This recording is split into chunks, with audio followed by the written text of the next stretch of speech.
नमस्कार। सभी 12 राशियों के दर्शकों का बहुत बहुत स्वागत। आज हम चर्चा कर रहे हैं 21 सितंबर के होने वाले सूर्य ग्रहण के विषय में। एक नया समाचार ये है कि ये भारत में दिखाई नहीं देने वाला सूर्य ग्रहण है। अब सूर्य ग्रहण तो होगा, भारत में दिखाई नहीं देगा, लेकिन इसका मतलब ये नहीं कि सूर्य ग्रहण नहीं होगा। कहीं तो है, अंटार्कटिका, ऑस्ट्रेलिया, न्यूजीलैंड, अदर जो कंट्रीज हैं उनमें दिखाई देगा। तो कष्ट तो सूर्य को होना ही होना है, सूर्य के लिए कष्टकारक है। लेकिन मजे की बात, एक आश्चर्यजनक बात क्या है, पूरे दिन के समय सूर्य ग्रहण होता है। अगर होगा तो रात को कहीं सूर्य ग्रहण हो रहा है तो उसका भारत के ऊपर असर नहीं है। उनके टाइम अलग है, हमारे यहाँ रात्रि है तो वहाँ दिन है, वहाँ ग्रहण होगा, लेकिन हम इससे मुक्त हैं। यहाँ सूतक काल का कोई प्रभाव नहीं होगा। लेकिन आश्चर्यजनक बात जो मैं कर रहा था, लगभग सुबह 8 घड़ी कुछ पल है पूर्वा फाल्गुनी नक्षत्र, यानी कि सिंह का जो चंद्रमा है, वो सिंह का चंद्रमा सिंह राशि में रहेंगे। यहाँ पर लिख दिया गया, ये अमावस्या की गणना हो रही है। अमावस्या है उस दिन, श्राद्धों की अमावस्या। उस दिन आप पूर्वाह्न 12 बजे से पूर्व सर्व पितृ श्राद्ध अमावस्या का जो भी नैमित्तिक कर्म होता है वो आप बड़े प्यार से करें, बिना किसी विघ्न और बाधाओं के करें। और सर्व पितृ श्राद्ध करना बहुत जरूरी है। और नई चीज क्या है जिसकी बात हम चर्चा कर रहे थे, 8 घड़ी कुछ पल के बाद उत्तरा फाल्गुनी नक्षत्र शुरू होगा। तो उत्तरा फाल्गुनी नक्षत्र जब शुरू होता तो लास्ट का जो चरण है वो सिंह राशि में रहता है। वो लगभग 4:15 बजे तक रहेगा।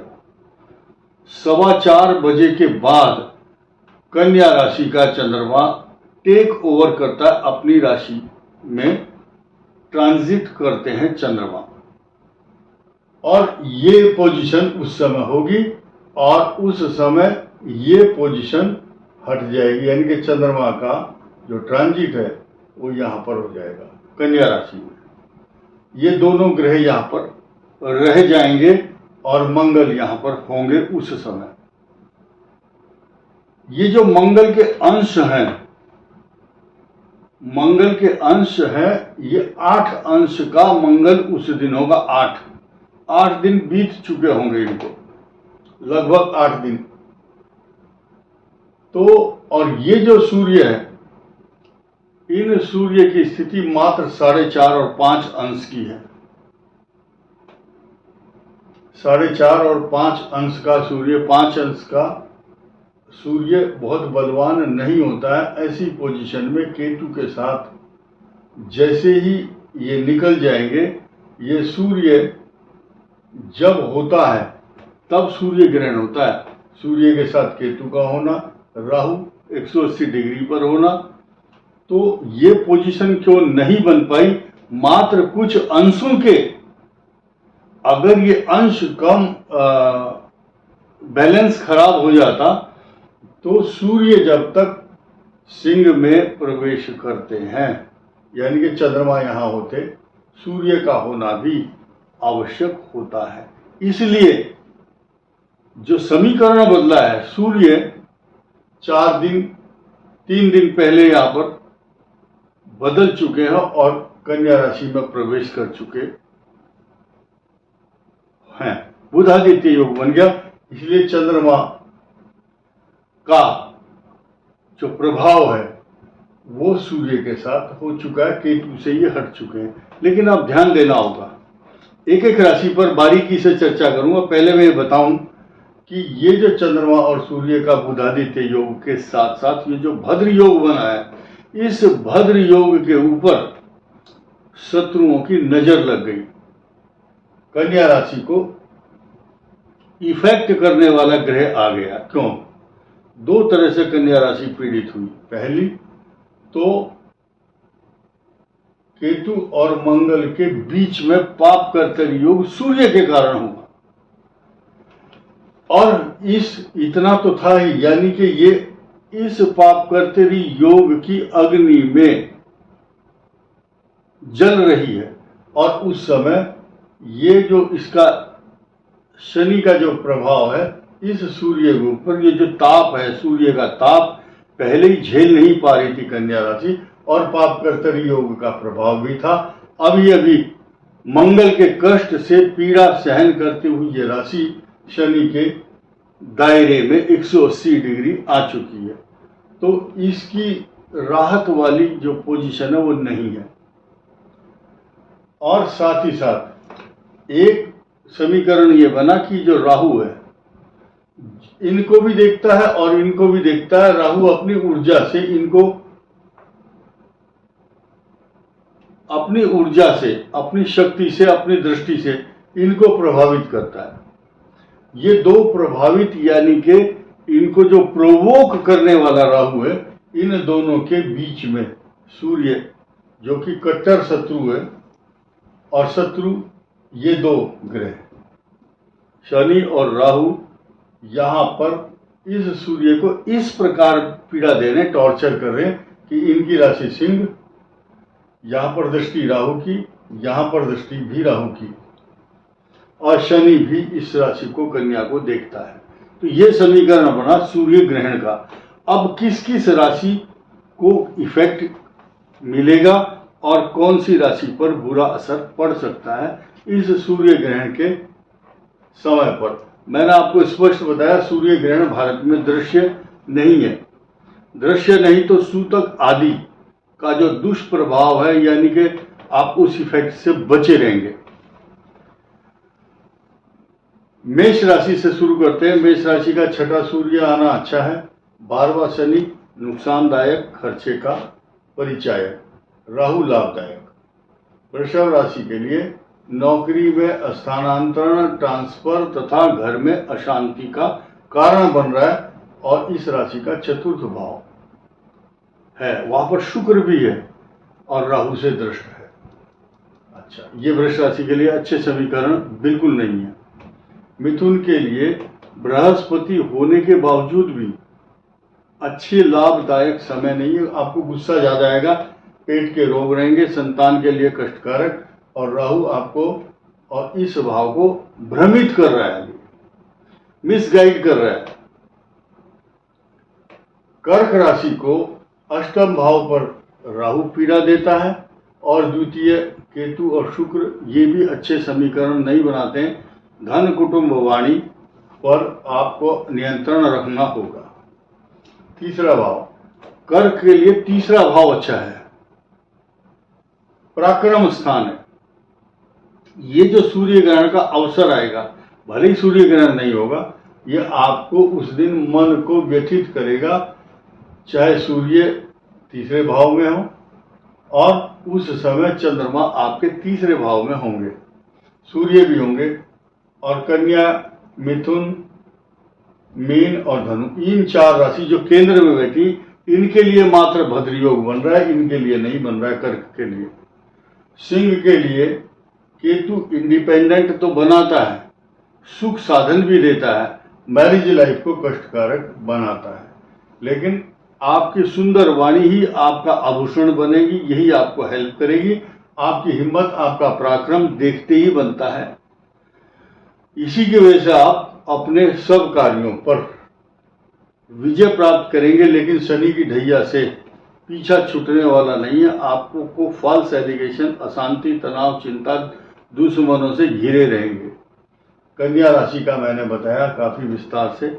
ये दो राशि, मीन को मैं अभी इंक्लूड कर रहा हूं। मीन के लिए अच्छे समय समीकरण नहीं है, सूर्य की दृष्टि है शनि पर, और बुध यहां पराक्रम तो बढ़ा रहा है आपका, साथ ही साथ भद्रयोग भी बनाता है मीन के लिए। सारे समीकरण अच्छे हैं, लेकिन इन दोनों की दृष्टि आपस में अच्छी नहीं है, इसलिए मीन को हम लास्ट में नहीं बोलेंगे। फिर आप ये नहीं बोलना मीन राशि का नहीं बताया। मीन के लिए अच्छा योग नहीं बन रहा है क्योंकि मंगल भी अच्छी पोजीशन में नहीं है। थोड़ा सा चर्चा लास्ट में भी करेंगे। अब आई तुला राशि। तुला पर मंगल के समीकरण कभी अच्छे नहीं होते, लेकिन तुला में मंगल मार्केश नहीं होता। तुला को मानसिक रूप से व्यथा, पीड़ा, मन में अशांति, नेत्रों की पीड़ा तथा इन्फेक्शन, बीमारी, गले के रोग, कई प्रकार की अशांति उत्पन्न कर सकता है ये मंगल। और जिनका पहले से मंगल खराब चल रहा होगा, और खास तौर से तुला राशि वालों का मंगल का जो अंतर जब चलता है, आपकी जो दशाएं हैं, जो युवा वर्ग है उनकी राहु बृहस्पति की दशा चल रही होगी, शनि की, बुध की, तो मंगल का अंतर खराब रहता है। वृश्चिक के लिए अभी अशांत चलने वाला समय है, लेकिन यह सूर्य ग्रहण आपको लाभ देने वाला रहेगा, खराब नहीं है आपके लिए। बृहस्पति अच्छे फल नहीं दे रहा, आपको अशांति, चिंता, माता के लिए कष्टकारक, वाहन संबंधी, आपकी जो सवारी है, आपका एक्टिवा, कार, हेलीकॉप्टर, जो भी आप वाहन रखते हैं, घोड़ा गाड़ी, उसमें उसकी रिपेयरिंग, उसकी सर्विस मांग रहे हैं। और अगर आपका पशु है कोई घर में, तो उसको भी ट्रीटमेंट की जरूरत पड़ेगी। धनु राशि पर स्पेशल योग बन रहा है, भद्र योग, सूर्य का बुधादित्य योग, और ये बृहस्पति आपकी राशि का स्वामी आपको बेचैन किए हुए, क्योंकि इसकी स्पीड ज्यादा है, इस समय अतिचारी है। मकर के लिए तीसरे भाव में पराक्रम में शनि, भाग्य स्थान में सूर्य बुध का बुधादित्य योग, लेकिन पेट के रोग, अशांति, तनाव, चिंता और संतान से संबंधित चिंताएं सता रही हैं, क्योंकि पंचम भाव संतान का ये शत्रु राशि में केतु के साथ चला गया, बृहस्पति नहीं देख रहा है, तो मन के अंदर कुछ चिंताएं तो लगी हुई हैं। और आप कुछ ऐसी व्यथाएं और चिंताएं हैं जो आप व्यक्त नहीं कर रहे, किसी को बताने में शर्म लग रही है आपको कि मैं किसी के सामने बताऊंगा, मेरी बेइज्जती हो जाएगी। कुंभ के लिए अच्छे समीकरण परिणाम नहीं है, रोग, चिंता, अशांति, भ्रम, और कोई आदमी आपको हिप्नोटाइज करेगा, किसी को आप करने की कोशिश करेंगे, कोई आदमी आपको बरगलाएगा, मिसगाइड भी कर सकता है। लेकिन आपकी जो बुद्धि और विवेक है, इस पर इस समय अतिचारी बृहस्पति के अच्छे परिणाम इसलिए नहीं मिल रहे हैं क्योंकि अब इस राशि से दशम शनि भी है, इस राशि से चतुर्थ भद्र योग भी है, तो अन्य अन्य ग्रह तो आपको सपोर्ट दे रहे हैं, लेकिन बृहस्पति नहीं दे रहा है, और ये बृहस्पति इस कुंभ को देखता है। अब मीन पर दोबारा चर्चा करते हैं अगेन। इस मीन राशि पर शनि के अच्छे प्रभाव नहीं है, इसको टॉर्चर करने वाले सूर्य भी हैं, इसको मूर्छा लाना, बेहोशी, चोट, बीमारी, चक्कर आना, पेट के रोग, कई प्रकार की चिंता, टेंशन, ऑपरेशन करने का योग भी हो सकता है, कोई ऑपरेशन, छोटा मोटा सर्जरी आपको करानी पड़ सकती है, डिपेंड करता है कि आपकी दशा कौन सी चल रही है। और इस मीन राशि को इस समय सूर्य के अलावा 12वें राहु का प्रकोप झेलना पड़ेगा, छठा शुक्र और केतु, और अष्टम मंगल, सप्तम सूर्य मैरिज लाइफ को भी प्रभावित करता है। आप सभी जितनी भी 12 की 12 राशियों को जहां भी कोई दिक्कत और कष्ट और परेशानी लगती है, तो 2 मंत्रों का जाप, ओम सूर्याय नमः, सूर्य को जल देना, ओम सोम सोमाय नमः, तो चंद्रमा और सूर्य, यही 2 आपकी आत्मा और मन है, इन दोनों को ठीक कर लो। मेडिटेशन करना है तो भी यही आपको लाभ देते हैं। चंद्रमा और सूर्य भगवान के नेत्र हैं, ज्योतिष शास्त्र में इन 2 की महत्ता है, इन्हीं के उदय और अस्त से ही ज्योतिष की सारी गणनाएं होती हैं। अप्रत्यक्षाणि शास्त्राणि विवादस्तेषु केवलम प्रत्यक्षम ज्योतिषम शास्त्रम चंद्रार्कौ यत्र साक्षिणौ। पढ़े लिखे लोग समझते हैं इस श्लोक का अर्थ कि चंद्रमा और सूर्य के जो है जिसके साक्षी हैं, जिनके उदय और अस्त से गणना की जाती है, इसमें कोई विवाद का विषय नहीं है।